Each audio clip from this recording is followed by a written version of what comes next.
Hey, Tom, can you pay attention? Come on.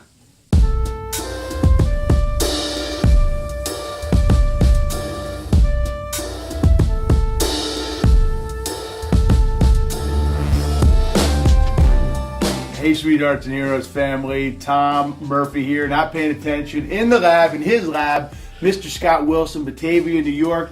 He caught me with my fidget spinner.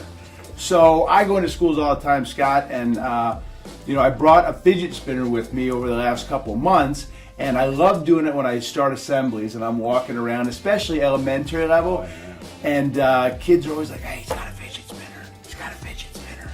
And there's always that teacher that comes up to me and there's like, are you kidding me? You have a fidget spinner? And I know that they have zero tolerance for these things. And when they do, I actually give the teacher a lesson. I say, oh, do you want me to put this away? And I make sure kids are listening and watching. I say, oh, you want me to put this away? I say, watch this, boys and girls. I say, Mrs. So-and-so has asked me to please put this away.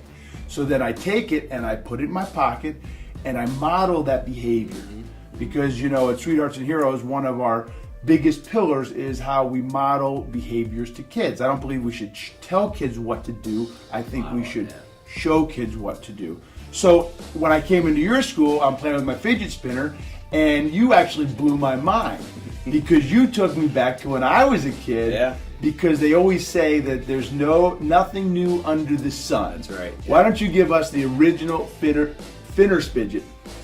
fidget lesson? What's old is new again. Back in the day, it wasn't ball bearings. It was a good old-fashioned ruler and a pen. And I'd sit in class. I do remember sitting in algebra spinning this thing over and over just because I had that energy. I was that kid. And I remember going through the day with my little ruler and my pen and spinning.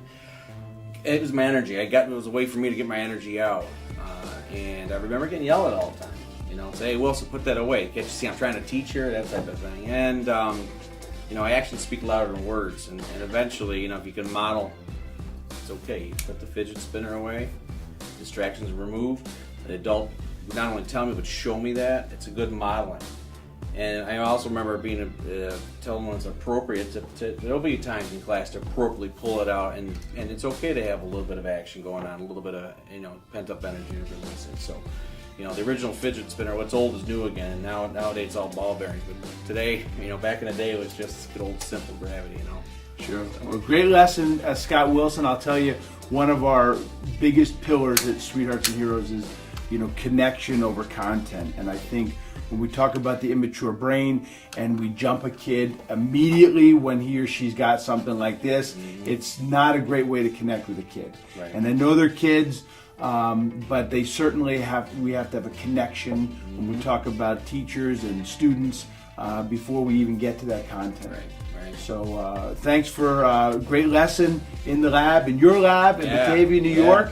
We always blow it up at the end, so blow it up with me, Scott. Boom.